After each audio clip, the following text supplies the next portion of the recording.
بسم الله الرحمن الرحیم و به نستعین و هو المعین و صلی الله علی محمد و آله الطیبین الطاهرین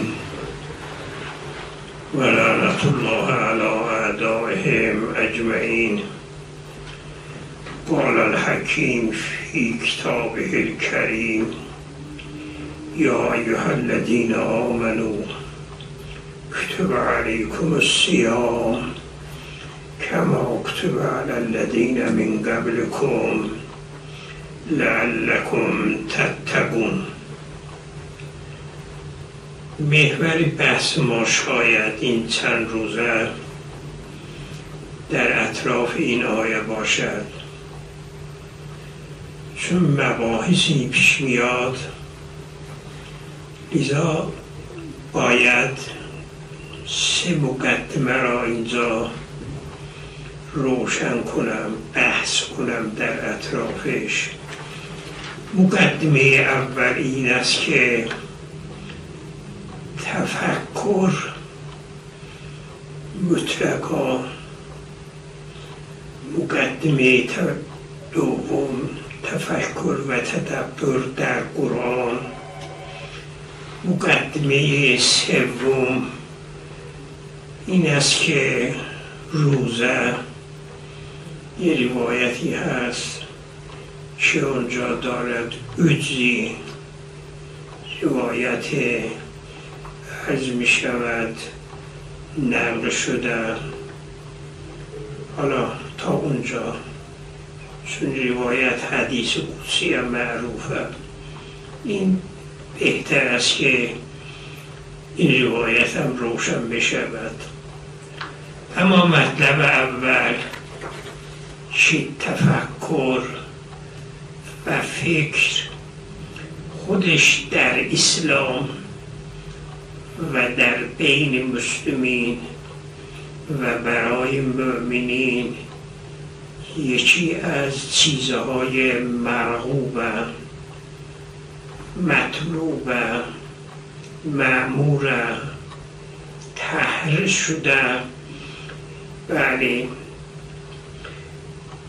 اولا تفکر می شود تقسیم کرد به سه موردی. قبل از آنی که اون موارد را بگویم، اشاره به روایتی و روایاتی کرده باشم. سه روایت را در غرر الحکم آوردم.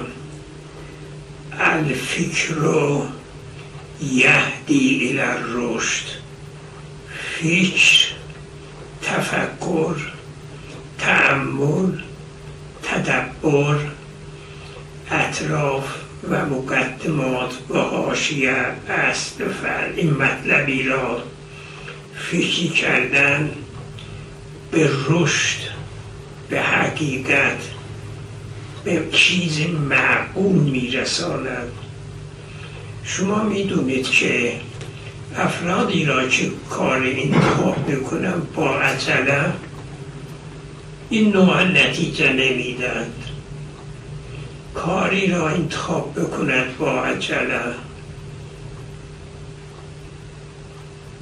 یا عرض می شود دوستی را انتخاب بکند با عجله، ازدواج را بعد انتخاب کند با عجله. لذا الفکر رو یهدی الی الرشد، کما اینکه بله الفکر ثم تکلم، یا فکر ثم تکلم. حرف زدنم بدون فکر نباشد، چون ای بسا انسان حرف میزند، بعد خیلی زحمت دارد دامن اون حرف را بچیند. این است که کسانی که بله، آخر روایت این است که تسلم من الزلل، فیچی کردی، حرفی زدی، اون وقت زلل و اشتباه و غلط و اینا ندارد. انسان یه وقت میبینه یه مسئله میپرسن، خیال میکند که باید زود جواب داد. نوعا ما طلبه ها آر ماست که بگیم نمیدونیم. یه وقت مسئله میگوید تا جمع کند اون مسئله را و نتیجه اون مسئله را، آثار گفتارش را، شاید سالها زحمت بخواد که اون زلل، اون اشتباه، اون غلط را جمع کند. لذا هر وقت انسان میخواد صحبت کند ببیند در چه صحبت میکند. حتی این آقایان که میرن منبر بسا میگه هر چی پیش میاد میگن این خیلی صحیح نیست. در درس هم همینجوره، در مجالس هم حرف زدم اینجوره. لذا مولا در یه روایتی عبارتی میفرماید تفکر که یفید الاستبصار، فکر کنی روشن میشویم و یکسب کل اعتبار، اون حرف تو را به ارزش میرساند. این حرف بگو بخندان، نمیدانم از این بگو از اون بگو، این شخصیت انسان را میکشد پایین. من روایت چهارم را میخوانم و بحث‌هایی همچی بیاد نتیجتم. بعضی روایت هست که تفکر ساعتین خیر من ان تقوم اللیله یا تهجد باللیل. این خیلی مهم نیست. یه روایت، این روایتی که من میخوانم یکی دو جا دیدم. یکی مرحوم مجلسی در مرآت العقول جلد 9 صفحه 400 و اندی اونجا دارد. این روایت میفرماید که تفکر ساعتین خیر من 60 سنه. یه ساعت انسان فکر بکند بهتر از 60 ساله. اولا چرا از 60 سال میگن؟ یعنی اشاره به این است یه عمر، نوعا عمر 60-70 باشد، 60 سال 50 سال، یه عمر انسان کارهایی میکند، یه ساعت فکر میکند، این یه عمر را راه خیر، راه صحیح، کار صحیح، اعمال صحیح، اینا میگن که تفکر ساعتین خیرون من 60 سنه، از 60 سال. خب این بحث، این که فکر اینقدر ارزش دارد، تفکر ساعت اینقدر ارزش دارد، اما این مراحلی دارد. یه وقت فکر در مخلوق خداست، انسان در مخلوق خدا فکر می کند. افلا ینظرون الی الابل کیف خلقت و الی السماء کیف رفعت و الی الارض کیف سطحت. اینا انسان را به حقیقت و خالق و یکتاپرستی میرساند. کما اینکه فکری در مخلوقات انسان را به یقین میرساند. مثلا فکر میکند که عرض میشود از حضرت سوال میکند چجور فکر کنید؟ بیاد برو خرابه ها، جاهای مخروبه، اونجا فکر کنی اینا چه شدن؟ فکری در مخلوقات، فکری در موجودات، فکری در آیات و روایات، اما یه فکری داره ممنوعه، فکری در ذات خدا هست. بین تفکر و فکر که اینقدر ترغیب شده،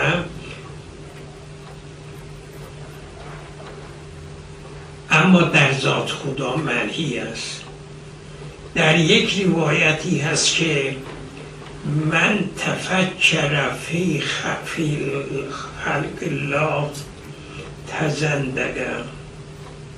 خلق الله نه مخلوق الله، یعنی در حق خدا، یعنی خدا از کجا آمده. این زندگی میشه، کافر میشه. با اینکه اینقدر فکر خوب است، این سببها را، مسببها را فکر کنه خوبه. زمین را، آسمان را، آفتاب را، ماه را، ستاره را، سیر ماه را، سیر مخلوقات را، همینجور.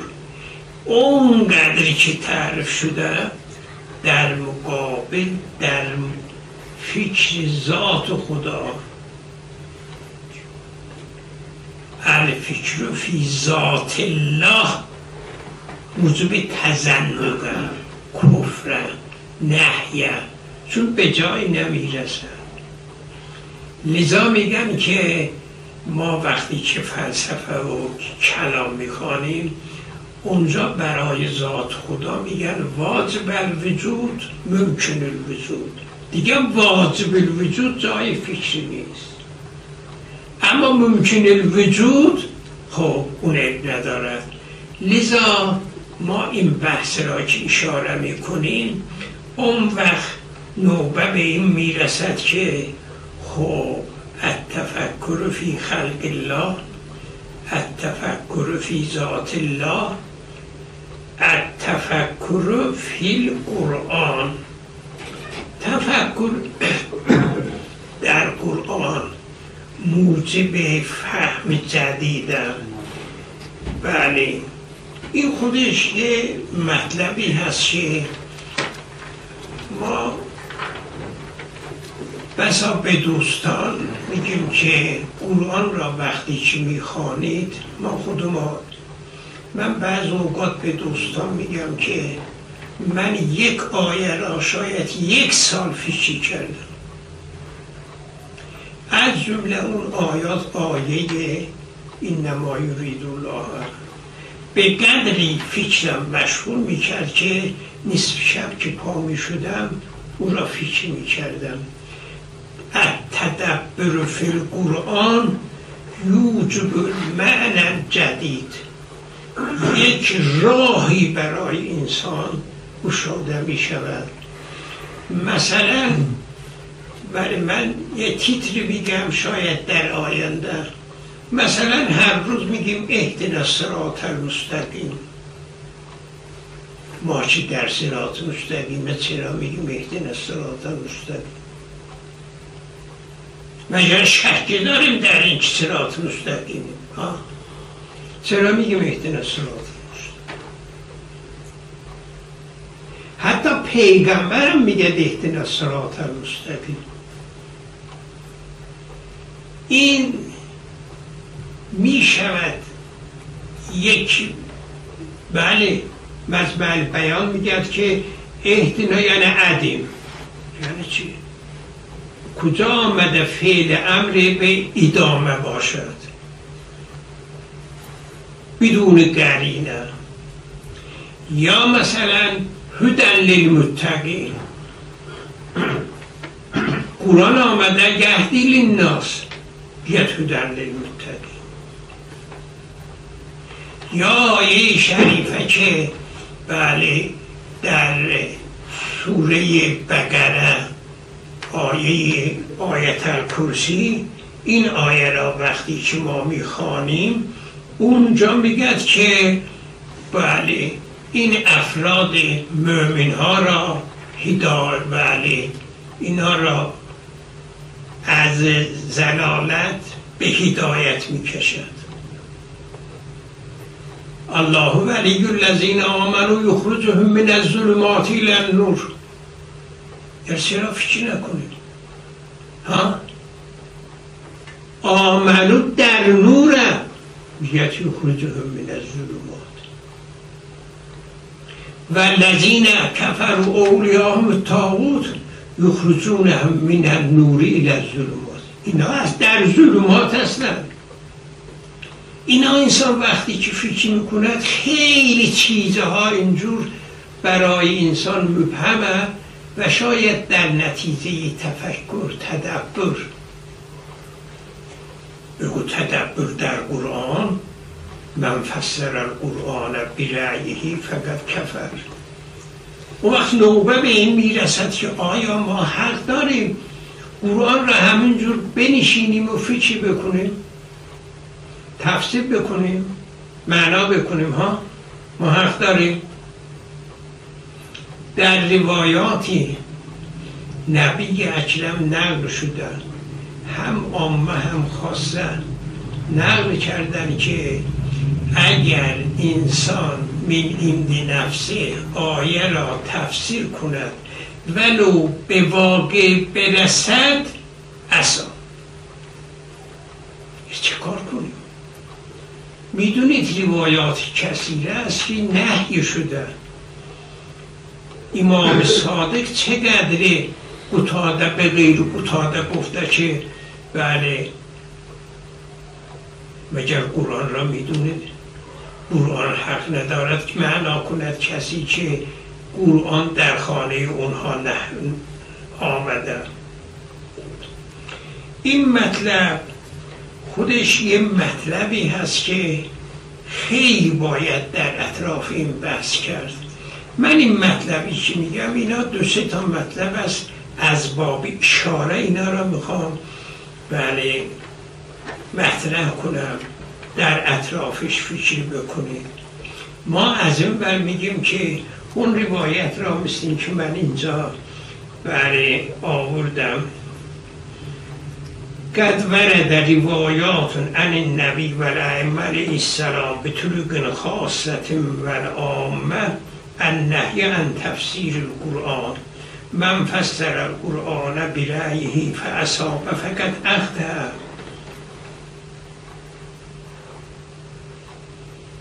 خوب، در مقابل افلا یتدبرون القرآن ام علی قلوب اقفالها. مثلا وظیفه این است قرآن را تدبر کنیم. قرآن را بدون تدبر خوندن، تندون خوندن ارزش ندارد چندان.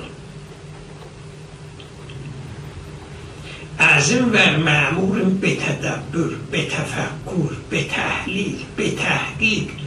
از اون ور میگه که تفسیر برای جایز نیست، در خانه ما نازل شده باید.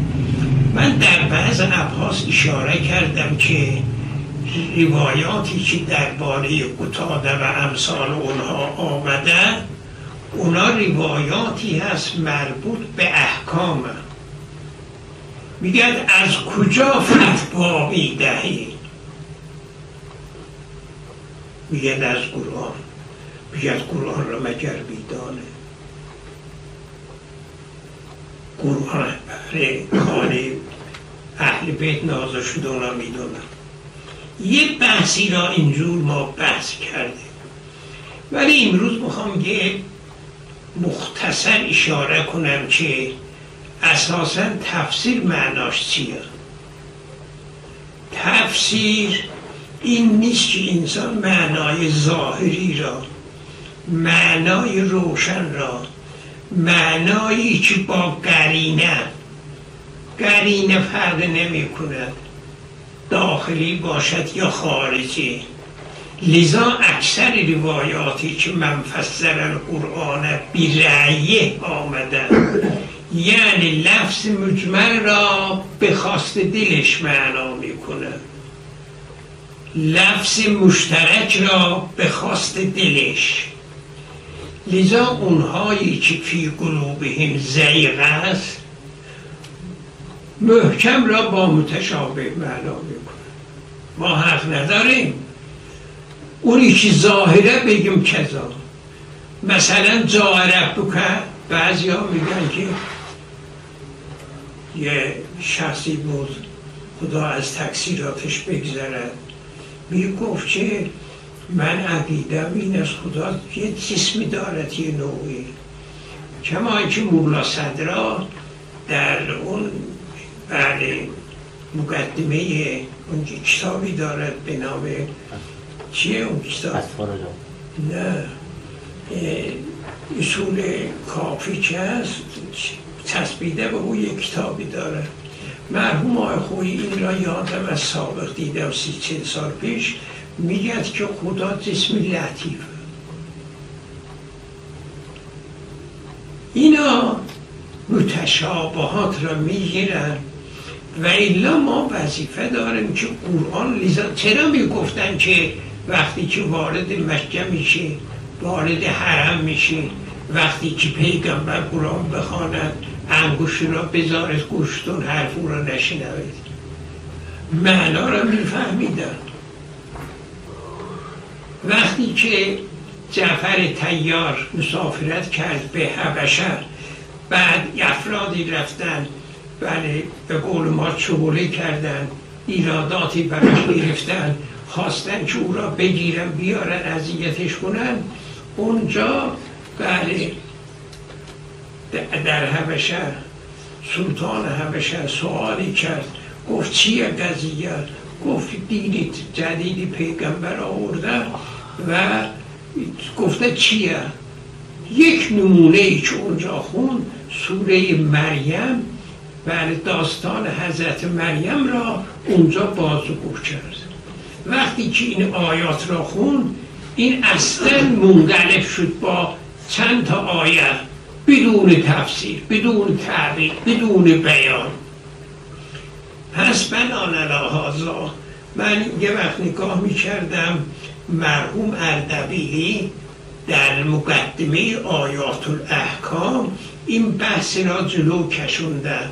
از مرحوم طبرسی مجمع البیان حرف حدیث آورده، آخر به این نتیجه رسیده که تفسیری که ممنوع است مجمل را من عند نفسه به معنا حمله بکند، ولی ظاهر قرآن، معنای قرآن اکثرش روشن است. مثلا قل هو الله احد تفسیر احتیاج دارد مگر، ولی یه معانی که به برخوردار است اون یه چیزی دیگر است.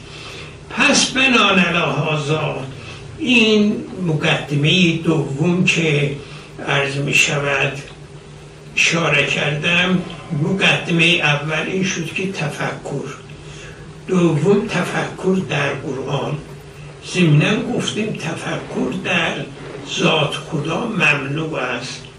من سابقا داشتم این اشعار را، جدیداً نگاه می کردم مجمع البحرین را در ذات خدا فکر کردن، ظاهراً در باب فکر آوردم، فکر یا عجوبت الدهر.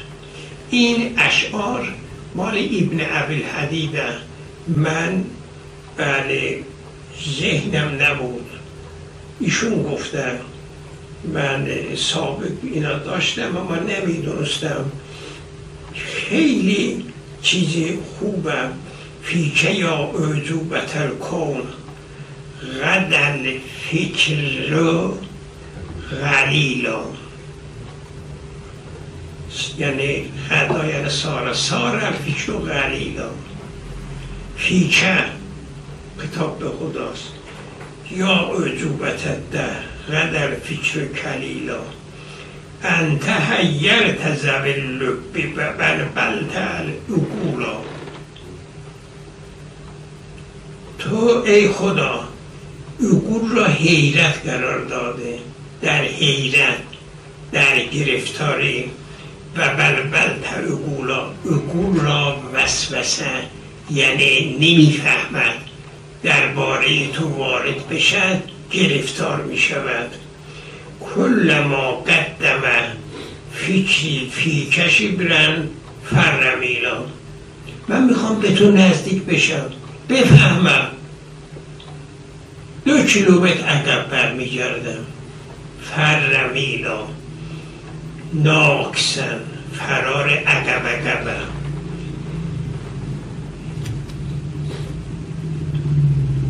تخبط فی عمیا لا تهدی سبیلا.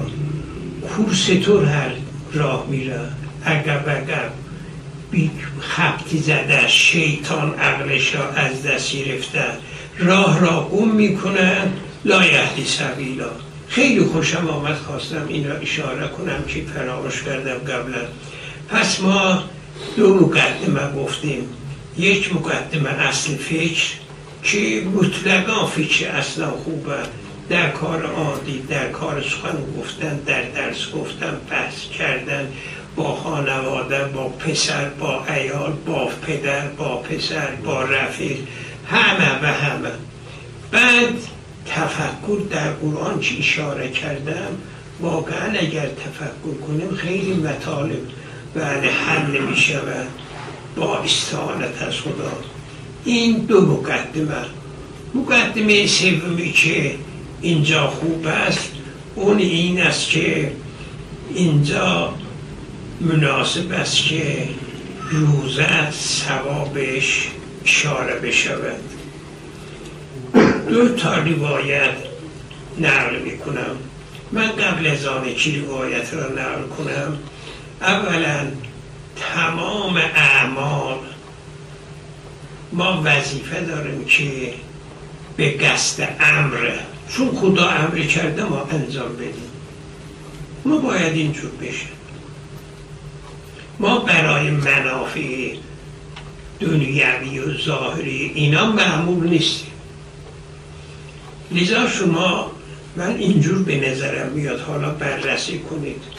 در قرآن بله یادم نمیاد که غیر از آیه خمر، اونم یه چیز دیگره، امر را بکند یا نهی را بکند، بگد برای مصلحت دنیوی این کار را بکن و نکن.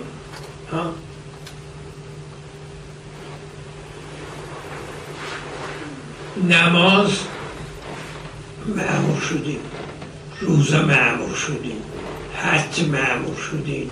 تمام اینهایی که مأمور شدیم اینا بله هیچ اشاره در قرآن نیست که مصالح دنیوی دارند. اما چرا در روایات بعضی عبادات هست برای اونها منافع دنیوی ذکر شده. مثلا یکی زکات، تمر مال، صدقه است، تمر مال، یا حفظ میکند انسان را از گرفتاری ها، یا سوم و تصحو. این من خیال میکنم این عبارات برای ضعفا آمده و الا در آیات من هیچ شبیه این را نیاورده. فقط در آیه شریفه که اسم ما اکبر من نفعه ما، اون در مقام دیگر، نه این که برای نفع. حالا و اما بله این روایتی که از امام صادق نقل شده، بله این اینجور در عین حال نیست، اینجوره. ان صادق علیه السلام روزه بگیرد تطوعا، یعنی چه؟ روزه مستحب. مثلا روزه مستحب میگه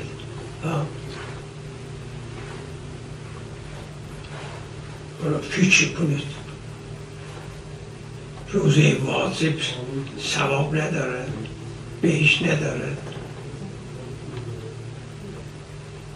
این معلوم است که امر مستحبی با این سنگینی، خصوصا اون امام صادقی که در مدینه هوای گرم نوعا مستحب برای خدا بیارند، این بهشتیه. و به عبارت دیگر یه وقت این است انسان وظیفه انجام بدهد، یه وقت اضافه بر وظیفه، یه وقت این است که من بدهکارم، یه وقت غیر از بدهکاره احسان میکنم. دستم باز. این خیلی ارزش داره. امام صادق در این بیان اشاره میکند شاید به این من آسام تدون ادخله الله عز و جل الجنة ثواب اعمال شیخ. خب روایت دومی که اشاره کردم روایت حدیث قدسیه. در روایت حدیث قدسی معروفه و نوعا همه جا نقل کردم. قال الله تعالی الصوم لی و انا اجزی به، یا و انا اجزا به یا علیه، ظاهرا علیه باشد در قصد. صوم برای من یک جمله و انا اجزی به، من جزاش میدم. جا دارد اینجا در دو بخش بحث کنه. مگر اعمال دیگر برای خدا نیست؟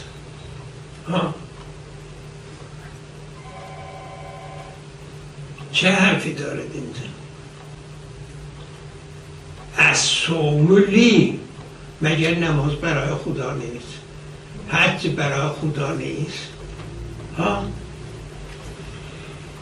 این را باید گفت که اعمال دو جوره،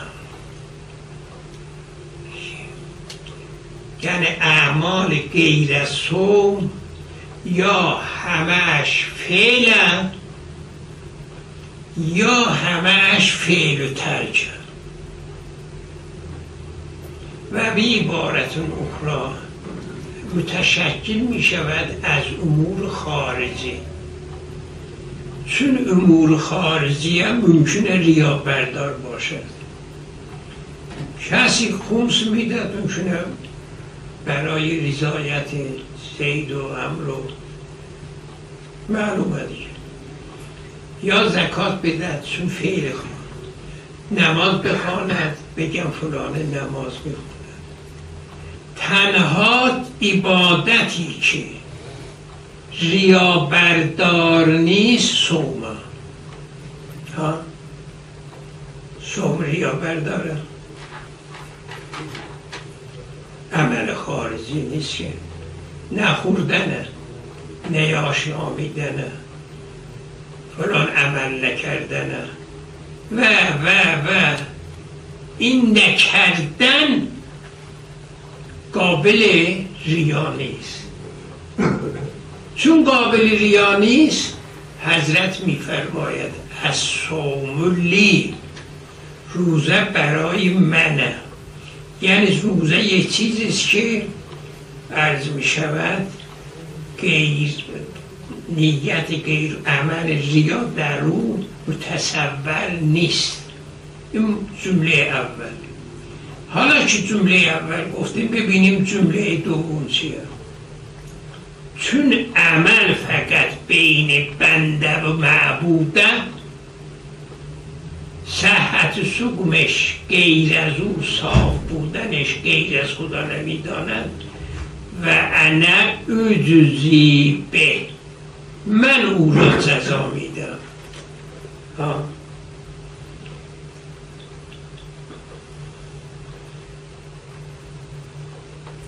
خب همه اعمال را خدا جزا میده.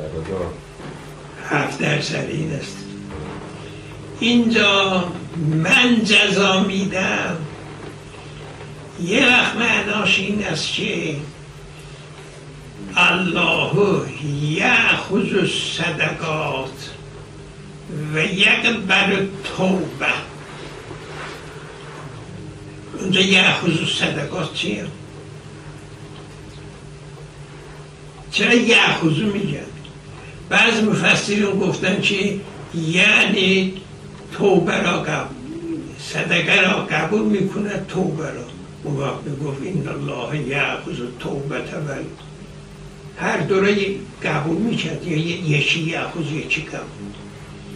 اینجا معناش این است که یه صدقه غیر از اون قبولم. در روایت دارد امام سجاد وقتی که صدقه میداد قبل از آنی که صدقه را بدهد اول دستش را میبوسید. سوال کردن چرا دستت را میبوسید؟ من یادم از 80 سال پیش 73 سال پیش در تبریز من این کار را کردم و هم چطور شنیده بودم یادم نیست. یه فقیر آمد یه چیزی داشتم من چیزی نداشتم، بالا یه چیزی یادم نیست چقدر دادم، از من تعجب کردن. شاید یادم بود به اونها گفتم مستحب، ولی امام صادق میگه که امام سجاد چرا این کار کردم؟ دست خودش را میبوسد میدهد به فقیر. میفرماید که این صدقه قبل از آنی که به فقیر برسد خدا دست خدا میرسد. این الله یأخذ الصدقات. خدا دست ندارد بگو تشریف هر چی میگه ید الله فوق ایدیهم را چه میگه؟ نه من بوسیدن در صورت که بگه لمسی یعنی حالا اونم میاد داره.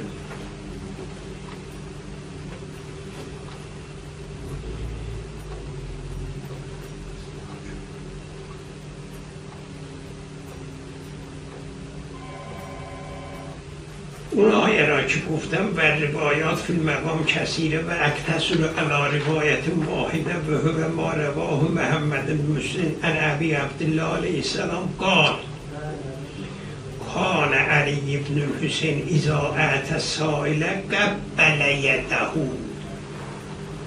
و شمه ثم وضع ید فی ید السائل فقیل له لما تفعل ذلك قال لأنها تقع في ید الله قبل ید العبد.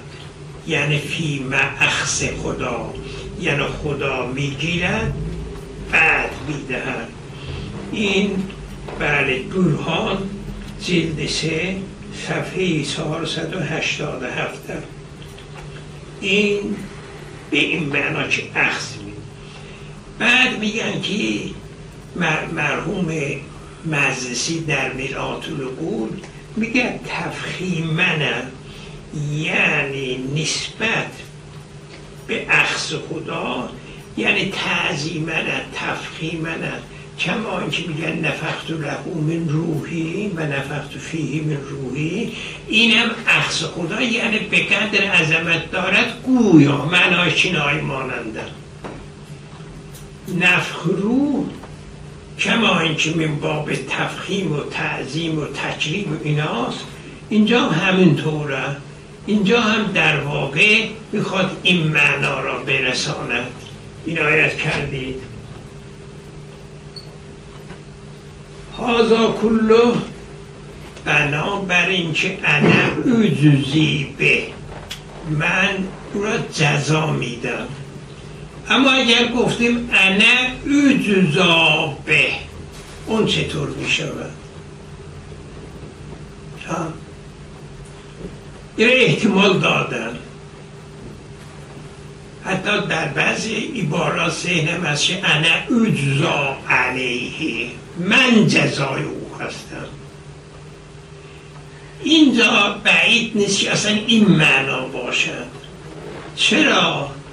چون خداوند بتعال میگه در قیامت خدمت خدا میرسید، ملاقات خدا میرسید، یعنی حضور خدا هستید. گرچه ما همیشه حضور خدا هستیم، اون یه خصوصیتی داره. اونجا که انه میگه که انا اجزا علیه یعنی رضایت من.